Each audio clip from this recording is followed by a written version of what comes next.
Sono andato via e facevamo 2 miliardi di EBITDA. Porca miseria, di EBITDA. Siamo partiti che il primo bilancio l'abbiamo fatto a matita, entro in questa azienda come CFO e poi divento direttore generale della quotata e amministratore delegato di tutto il gruppo. Questo in un paio d'anni. Dopo hai fatto l'ingresso in Fincantieri. Tranne Cina e Corea, è il più grande costruttore di navi, 230 anni di storia, 7.000 navi costruite. In che modo cambiano le cose quando c'è in gioco non solo il business ma anche la difesa? Io penso che sia un grande privilegio. Lui è Pierroberto Folgero, CEO di Fincantieri, un'azienda che forse avete già sentito nominare ma che non sapete di preciso cosa faccia. Ebbene, Fincantieri costruisce navi gigantesche. Lo fa sia a scopo civile, infatti costruisce la maggior parte delle navi da crociera, come per esempio quelle di MSC e di Costa Crociere, di cui ho intervistato entrambi i CEO, e costruisce anche navi nell'ambito della difesa, come per esempio le portaerei. Nella cantieristica navale Fincantieri è leader in Europa e nel 2024 ha registrato un fatturato di oltre 8 miliardi di euro. La sua storia nasce con l'inaugurazione del cantiere navale di Castellammare di Stabia nel 1780, considerato il più antico d'Italia in senso moderno e che nel 1931 sfornerà la famosa Amerigo Vespucci. Poi, dopo le guerre mondiali, nel 59 viene effettivamente costruita Fincantieri con lo scopo di gestire i principali cantieri italiani. Negli anni 90 la società fa ingresso nel business delle navi da crociera per poi continuare a crescere negli anni 2000 e costruendo nuovi cantieri fino ad arrivare agli attuali 18, sparsi in varie parti del mondo. Dal 2014 Fincantieri è un'azienda quotata con una capitalizzazione attuale di circa 6 miliardi di euro e un valore azionario che ha da poco raggiunto i massimi storici. Da quando è arrivato il nuovo CEO Folgero, il valore in borsa è incrementato di quasi il 500%. Ad oggi lo Stato controlla la società attraverso Cassa Depositi e Prestiti, che detiene il 70% circa delle azioni. Pierroberto, prima di approdare in Fincantieri nel maggio del 2022, è stato per molti anni il CEO di Maire e braccio destro del miliardario Fabrizio Di Amato, con cui ho fatto un video epico. E prima ancora di questa esperienza ha avuto una scalata velocissima nel mondo del lavoro, per cui ho fatto un salto a Roma nella sede di Fincantieri per intervistarlo e come al solito ho iniziato dalle origini. Cosa volevi fare da piccolo? Volevo fare l'ingegnere, sempre stato curioso intellettualmente, mi è sempre incuriosito capire, studiare, ma studiare per controllare un argomento. Io sono uno che ha sempre studiato numeri, ma non ha mai fatto numeri. Qual era la materia preferita a scuola? Ho sempre studiato bene matematica e materie scientifiche. E poi ti sei iscritto alla Lewis, qua a Roma. Mi sono iscritto alla Lewis, mio padre mi disse prova a fare i test a questa università privata romana che a quei tempi stava crescendo. Abbiamo passato i test e quindi sono finito a fare economia e commercio, ma se non fosse andata bene quella mattina sarei un ingegnere. Anche se comunque lo spirito un po' c'è, anche lo spirito dell'ingegnere. Diciamo che la cultura tecnica mi ha sempre attirato. E da là cosa come continua? Devo dire io ho sempre corso, è una vita che corro, alla fine è una specie di fuoco che hai. Mi sono laureato a 22 anni, ho cominciato a lavorare subito, ho fatto il militare nei carabinieri, ho cominciato a lavorare nella revisione. La revisione a quei tempi era un po' il servizio militare nel business ed è un contesto che ti insegna anche a fare fotocopie, perché le fotocopie bisogna saperle fare bene, quindi ti forma molto bene al fatto che sei un ingranaggio importante dove tutto è un segno di responsabilità, tutte le micro decisioni contano, partire dai numeri, partire dal bilancio significa per un manager mettere in sicurezza una competenza che altrimenti poi per tutta la carriera sarà potenzialmente un punto debole, quindi la contabilità, il fisco, Il controllo. sono quei black box che sono li presidi quando sei ragazzo, poi per noia non li presiderai più. La revisione era la parte più grigia, un po' meno paillette. Poi sono passato alla consulenza, dopo un paio d'anni, consulenza sempre in ambito di corporate finance, sempre in una Big Five, all'epoca si chiamava Coopers & Lybrand, che adesso è diventata PricewaterhouseCoopers, e quindi dare un po' più di vela a tutto quello che è business plan, capacità di pianificare i numeri, diciamo, prospettici invece che verificare quelli consuntivi. La consulenza ti sovraespone. Come mai? Perché è un sistema che, diciamo, streccia i team,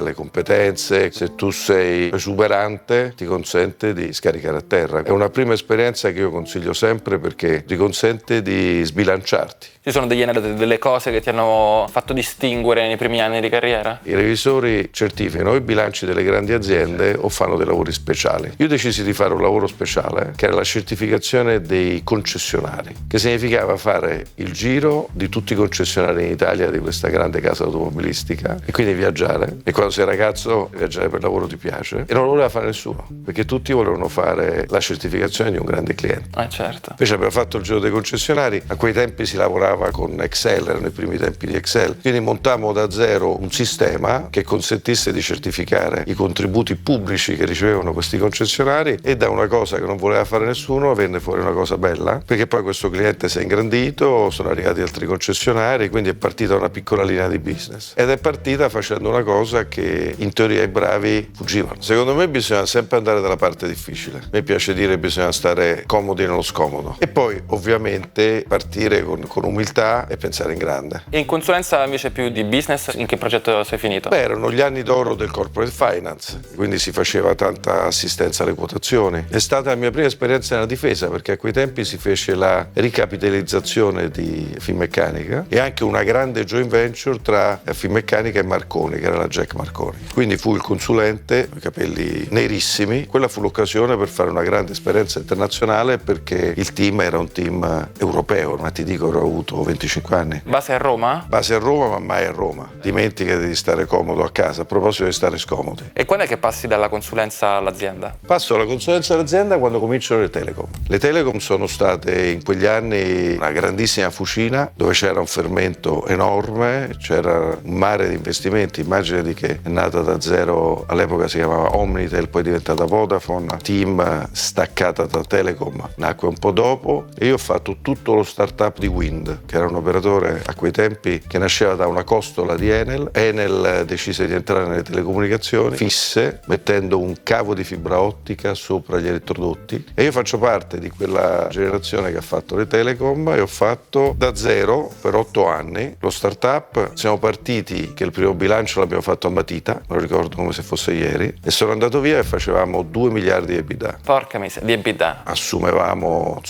300 persone al mese, 400 persone al mese, età media 30 anni. Le telecom secondo me sono state una grande opportunità per la nostra generazione. È un po' come intelligenza artificiale oggi. Esatto. Chi è che ti ha fatto salire a bordo? Come sei entrato in Wind? Allora c'era un amico che conoscevo, comunque andavo in barca a vela, vi facevamo regate insieme, che metteva su un team che doveva fare business development e M&A, e sono salito a bordo con lui. Subito? Sì, mi piaceva da pazzi. Si lavorava fino a una sera tardi, mi ricordo c'erano i martedì sera dove ognuno di noi provava a fare una startup, perché poi nel frattempo è arrivata internet, Italia Online, per chi di voi ha seguito i primi passi, Cata Web, i primi siti internet in Italia facevano business. Poi eravamo tutti ragazzi, uscivamo dopo lavoro, andavamo al ristorante a mangiare, a bere una cosa. Sono stati anni indimenticabili. E che ruolo avevi quando sei entrato e quando sei uscito? Quando sono entrato ero quadro, perché sai che poi le nostre carriere italiane sono scandite da questi gradi sulla divisa. Sono entrato nel 99-2000, avevo 27 anni, poi sono diventato il capo, e poi quando sono andato via ero il direttore di tutto lo sviluppo societario, quindi avevo non solo il business development e l'M&A, ma avevo anche il controllo delle partecipate, la gestione delle partecipate. In qualche maniera abbiamo costruito delle società e poi ce le siamo gestite finché poi questi business non sono diventate vere e proprie costole. Quindi abbiamo fondato i primi sistemi di pagamento online, era un po' presto. Siamo andati all'estero per la prima volta, la famosa fibra ottica sopra gli elettrodotti che avevamo messo per Enel l'abbiamo replicata in Grecia. Quindi Pierroberto ha iniziato come revisore per poi passare alla consulenza, che per molte persone che ho intervistato è stato un formidabile trampolino di lancio. Oggi le cose sembrano un po' cambiate. Quando si parla di consulenza spesso si sentono posizioni molto critiche. Ambiente di lavoro tossico, ambienti di lavoro stressanti, orari insostenibili e una promessa di carriera che spesso non viene mantenuta. Questa promessa però nasce proprio dal fatto che le vecchie generazioni hanno invece visto nella consulenza uno strumento perfetto per accelerare il proprio percorso, sfruttando proprio queste situazioni stressanti e pressanti per dimostrare il proprio valore. Anche l'esperienza in Wind è stata molto significativa per Pierroberto. Lavorare a questa realtà durante il boom delle telco era un po' come adesso lavorare nel settore dell'intelligenza artificiale. Ieri come oggi, dove c'è innovazione ci sono grandi opportunità per i giovani, perché si investono capitali ingenti e servono competenze nuove ed energie fresche per apprenderle. Inoltre lavorare per una startup innovativa può portare un grande ritorno in termini di carriera, perché se le cose vanno bene e l'azienda cresce, chi faceva parte del nucleo di persone iniziale si ritroverà in posizione di responsabilità. Quali competenze pensi che siano emerse? L'energia e il dinamismo. Quelle hard ti vengono studiando all'università prima e poi lavorandoci sopra tanti anni. Quelle soft ti vengono in azienda, ti vengono stando con gli altri. Cioè lavorare in una startup che poi diventa un'azienda grande ti fa capire che le aziende sono fatte di rapporti orizzontali. Certe volte la gente ossessionata dagli organigrammi, specialmente nelle aziende strutturate, è ossessionata da questa piramide. In realtà i rapporti orizzontali, quelli destrutturati, quelli non legati a chi c'hai sopra e chi c'hai sotto, sono quelli più importanti. Quelli reali, diciamo. Diceva il mio vecchio capo: se vuoi diventare dirigente, comportati da dirigente. Il riconoscimento vero non te lo dà mai il capo, te lo dà sempre il collega, te lo dà sempre la persona che hai vicino. Dopo Wind dove vai? Sto 8 anni in Wind, che era il massimo dell'azienda privata. Dopo quegli anni ruggenti delle Telecom, finisco in una partecipata dello Stato, forse una delle ultime vere aziende di Stato, che era la Tirrenia di Navigazione, controllata al 100% dal MEF, che doveva andare in privatizzazione. C'era questo amministratore delegato storico che era un manager d'altri tempi, considerato negli annali delle aziende di Stato l'ultimo boiardo, lo chiamavano, Franco Pecorini, che era un uomo grande, cresciuto da sempre nelle partecipazioni statali, quindi un curriculum doc di una certa scuola manageriale del paese, a cui per motivi contingenti abbinano come direttore generale un 35enne. Ecco, perché prendono proprio te? Perché conoscevo questo amministratore delegato, di cui ero stato consulente, mi aveva sempre notato, e quando poi gli dissero che doveva prendere una persona che venisse dal privato, che doveva trasformare l'azienda, che doveva in qualche maniera contrappesare, diciamo così, il suo stile, La tradizione, diciamo. lui pensò a me. C'è una qualità che lui ha visto in te? Beh, le idee. Considera che quando l'ho conosciuto era partita la famosa procedura di infrazione, perché queste aziende non potevano essere controllate dallo Stato, ma dovevano essere privatizzate. Quindi io avevo pensato il sistema per difendere da questa procedura l'azienda, che poi abbiamo utilizzato per privatizzarla. Quindi lui si ricordava, questo ragazzo giovane, aveva un sacco di idee. Io ho un grandissimo rispetto per quella generazione, perché erano dei condottieri molto diversi da noi, pericolosissimo, sbagliatissimo imitarli, ma molto da imparare. Cosa avevano di diverso? Un'identificazione con l'azienda, un senso di responsabilità, la capacità di gestire il potere, soprattutto in quegli anni, erano passati da un po' gli anni di Mani Pulite. Quindi lui era veramente un grande uomo. Dal punto di vista degli strumenti e diciamo delle metodologie manageriali, sicuramente vintage, ma grandissimo rispetto per lo spirito e per la capacità di condurre. I boiardi erano una volta nobili latifondisti russi. In Italia questa espressione è stata usata per indicare gli alti dirigenti di aziende statali,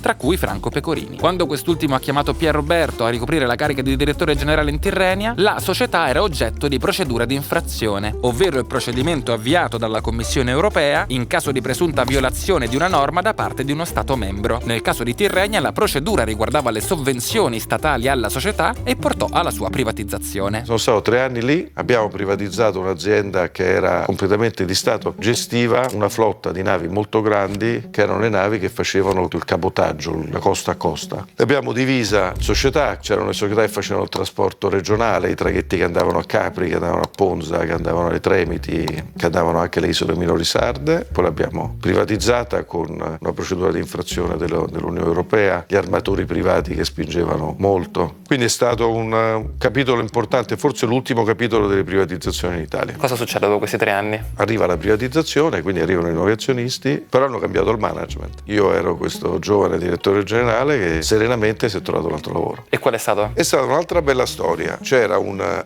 imprenditore privato che era cresciuto molto, aveva comprato più aziende creando di fatto una realtà dalla somma di queste aziende. Quindi aveva comprato la Fiat Engineering da Fiat, Tecnimont da Montecatini Montedison, quindi aveva preso un po' l'aristocrazia dell'ingegneria e cercava un CFO abbondante per una di queste aziende che aveva comprato su Roma. È un'azienda non acquisita, di solito un azionista entra dalla finestra del CFO perché la prima cosa che mette in sicurezza sono i numeri, i bilanci, la compliance. E attraverso una persona che conoscevo, creo il contatto, lo conosco e mi chiede di salire a bordo. Quindi era circa il 2010, entro in questa azienda come CFO, 6 mesi dopo divento amministratore delegato. Un'altra azienda del gruppo che si chiamava Tecnimont, che era milanese, va in una fase di difficoltà, divento amministratore delegato della milanese, proprio perché questo imprenditore si chiama Fabrizio Di Amato, e so che conosci bene, vede che avevo fatto bene a Roma. Ti trasferisci? Mi trasferisco a Milano per 12 anni, gestiamo questa fase di transizione complessa facendo tutta una serie di cose, rescheduling del debito, aumento di capitale, una serie di operazioni che si fanno quando bisogna rafforzare patrimonialmente l'azienda, e poi divento direttore generale della quotata e amministratore delegato di tutto il gruppo. Questo in un paio d'anni. Quindi considera che a una quarantina d'anni mi trovo amministratore delegato di questa quotata, sto lì 3 cicli. Il primo ciclo è stato quello del rafforzamento, della gestione di questo periodo transitorio, molto formativo, perché è importante saper gestire il ciclo quando va su, ma anche il ciclo quando va giù. E nel secondo ciclo facciamo crescere molto il gruppo, tutti quanti i business adiacenti sull'estero, e poi un terzo ciclo che è stata la trasformazione sul verde. Quindi creiamo questa Next Chem da zero, prendendo pezzi e tecnologie in giro per il gruppo, concentrandole dentro uno stesso contenitore, nata proprio da una conversazione così con Fabrizio Di Amato, dall'idea di anticipare il trend della transizione energetica, che adesso con grandissimo piacere seguo, che è diventata un'azienda che vale una buona parte del valore del gruppo. Quindi in Maire Pierroberto ha avuto la sua prima esperienza in una società quotata. Nel giro di un paio d'anni è diventato CEO del gruppo, la cui maggioranza è detenuta dall'imprenditore Fabrizio Di Amato, molto coinvolto nella gestione. Per cui com'è stato lavorare con lui? L'imprenditore è un vulcano, un visionario, una persona che trasmette anche con l'esempio, con la propria storia, ma anche una postura, cioè un modo con cui smontare i problemi e rimontarli. È proprio un mondo completamente diverso. Il rapporto umano è fondamentale, no?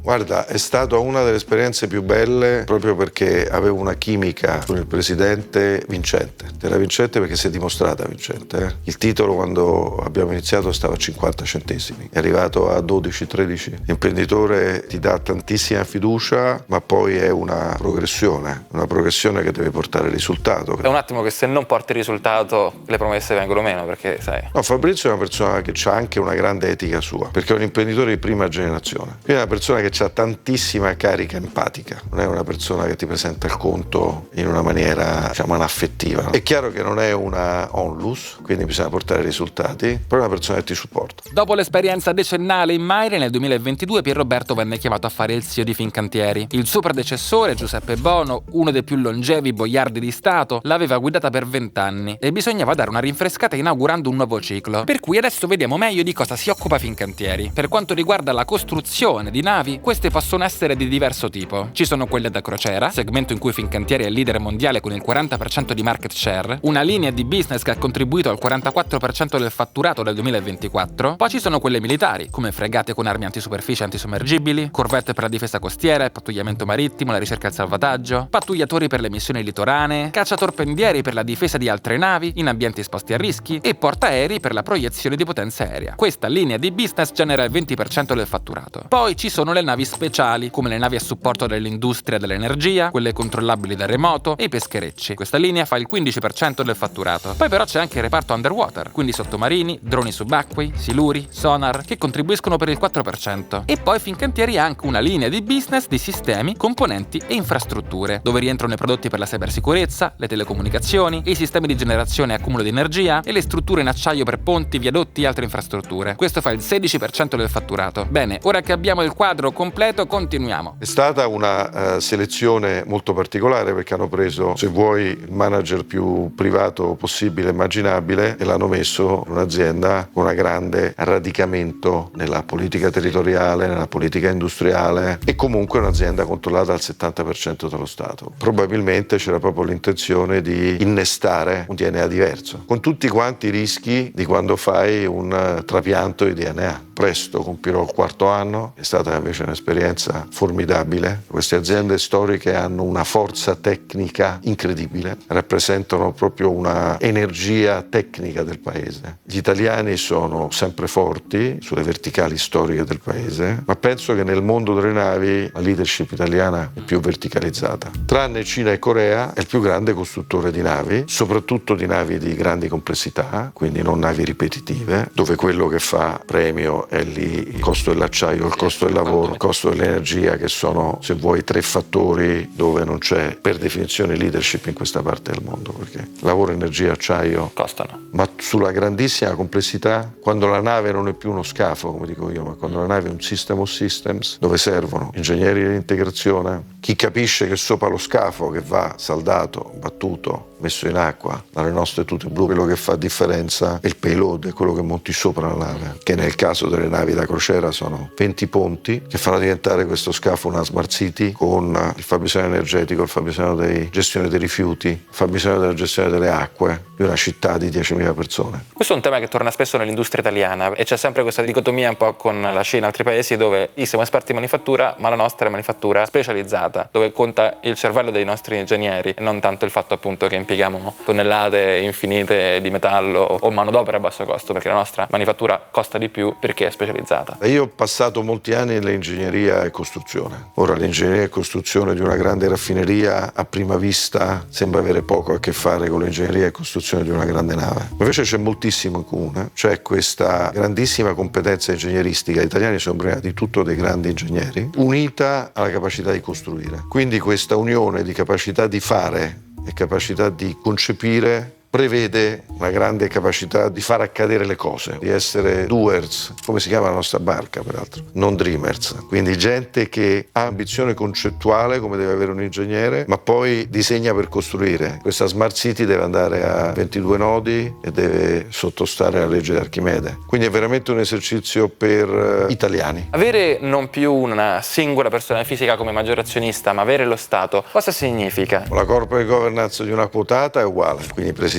consiglieri, adempimenti anche tipici delle quotate, anche il rapporto con il mercato è così importante. È chiaro che non c'è un azionista ultimo persona fisica, ma c'è una entità giuridica che nel caso nostro è la Cassa Depositi e Prestiti, che a sua volta è controllata dal MEF e dalle fondazioni, e poi c'è un rapporto molto importante anche con l'end user, con l'utilizzatore finale, che in ambito militare è il Ministero della Difesa, che è il veicolo che ci consente di lavorare con la Marina attraverso tutta una serie di strutture. Quindi diciamo devi cambiare un po' il nord magnetico, ma la bussola più o meno uguale. Quali sono le cose che hai dovuto fare quando sei entrato e che almeno per questo breve tempo hanno fatto sì che il mercato azionario premiasse tantissimo il titolo? Sono convinto che le aziende moderne devono essere agili, le aziende sono sistemi sociali, devono funzionare trasversalmente, poi ci mancherebbe, la gerarchia serve, gli organigrammi servono, che più l'azienda è grande più deve essere strutturata, processi, procedure, sistemi. Non sono sicuramente uno che è destrutturato da questo punto di vista, ma dal punto di vista di fare le cose difficili, far accadere le cose in azienda contro i rapporti orizzontali. Credo tantissimo che la gente all'interno debba conoscerti, debba capire quello che pensi, come pensi di farlo. Credo tantissimo nell'esempio, credo che le persone abbiano il diritto di vedere che le cose che chiedi sei il primo che le fa. Quindi la prima cosa che devi fare, devi crearti una squadra che ti assomigli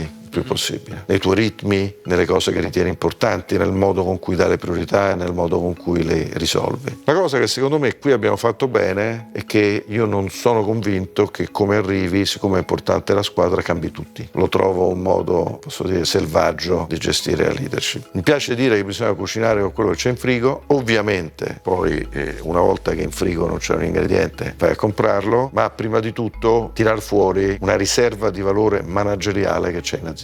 E c'è sempre. E poi la seconda cosa più importante è collegarti col resto dell'azienda. Cioè un cruscotto, che è un po' il management team, se non è collegato con la macchina, prima o dopo sarà inutile, no? Quante persone ti sei creato in squadra, diciamo, i diretti? Tendo ad avere molti riporti, perché tendo anche a entrare molto nell'organizzazione. Cioè io sono convinto che soprattutto quando devi guidare un'evoluzione devi conoscere le persone, devi sapere di che parli, devi entrare. Non credo nel Siddhartha vestito di bianco che ha una visione, diciamo, orientale della leadership, una visione molto occidentale, certe volte anche un po' romana della leadership. Sono molto hands-on, come si dice. È chiaro però che all'aumentare della complessità devi poi riprodurti, fare in modo che il resto dell'organizzazione sia sempre più demoltiplicata e che ci sia sempre più accountability all'interno dell'organizzazione. Ci sono tante microdecisioni da prendere e quelle microdecisioni le prende la persona che sta in prima fila. Quindi tu non puoi puoi stare dietro quella persona e dirgli se deve andare a sinistra o a destra davanti a quel bivio, no? Accentrare nei people business è macabro. Quello che devi fare in un people business è far capire molto bene all'organizzazione da che parte bisogna andare, quali sono le sfide, quali sono gli strumenti e creare questa viralità, vogliamo dire così. Quali sono quindi le sfide che hai trovato? Le aziende storiche hanno una grandissima forza e una grandissima debolezza. La storia è la forza, perché sono le radici, perché sono 230 anni di storia, 7.000 navi costruite, quindi una forma di aristocrazia, vogliamo dire, del business. Questa può essere anche la debolezza, cioè immaginarsi che siccome sei arrivato fino a qui, inevitabilmente sarai qui tra 10 anni. Quindi è un'azienda che deve costantemente cercare l'innovazione del prodotto, l'innovazione del processo, cioè non devi mai guidare con lo specchietto retrovisore, pensando che quello che ha funzionato 10 anni fa, per definizione funziona nei prossimi 10 anni. L'industria pesante in questa parte del mondo è strutturalmente a rischio, perché non abbiamo leader di costo sui fattori base, li citavamo prima, no? Quindi devi andare a cercare la distintività sulla complessità, sull'andare a integrare sempre di più sullo scafo, perché se rimani un produttore di scafo È come costruire un impianto su uno scafo praticamente. devi essere ingordo di complessità. Ecco che noi adesso stiamo spostando l'ambizione dal dominio fisico nave al dominio logico, quindi abbiamo creato un'altra Fincantieri, che abbiamo chiamato Fincantieri Ingenium, che si occupa della nave del futuro che si chiama Navis Sapiens. La nave fino a ieri era la nave di Neanderthal, solida fisicamente ma molto fisica. La nave del futuro, sia civile e militare, sarà una Navis Sapiens. Ok, e com'è questa nave del futuro? Cosa avrà? La nave del futuro è una nave che fa più cose, quindi Fincantieri consegnerà la primavera di quest'anno la prima nave col cervello, che all'inizio partirà vuoto, che quando costruisci un asset fisico, nei 3 anni che tu costruisci la nave, qualunque tecnologia metti sulla nave sarà obsoleta l'anno 3. Quindi questo cervello è una piattaforma su cui on the air, in una maniera upgradabile nel tempo, verranno caricati i nostri prodotti digitali, che saranno prodotti che influiranno sul comportamento della nave. Quindi sarà una nave che facendo più cose costerà di meno. Questi comportamenti sono alla base poi dei costi operativi della nave, quindi parliamo dei consumi, parliamo delle manutenzioni. L'altro grande errore quando fai tecnologia su un asset fisico è che sei autoreferenziale, quindi sarà un cervello Android, vogliamo dire, che accoglierà tutte le soluzioni di terze parti, del cliente o del motorista o di chiunque altro può avere una soluzione digitale per il prodotto nave. Ecco che non vogliamo più competere su quanto costa costruire una nave, ma sul total cost of ownership di possedere una nave, che è quanto costa quando la costruisci e quanto ti costa quando la esercisci. Quindi Fincantieri sta sviluppando una nave con un cervello centrale su cui possono essere caricati software sempre aggiornati e all'avanguardia, anche di terze parti. Ma come abbiamo visto, Fincantieri fa anche navi per la difesa, per cui c'è una bella differenza se costruisci per uno o per l'altro. Hai puntato assolutamente lo spillo. Considera che il cervello è lo stesso. Poi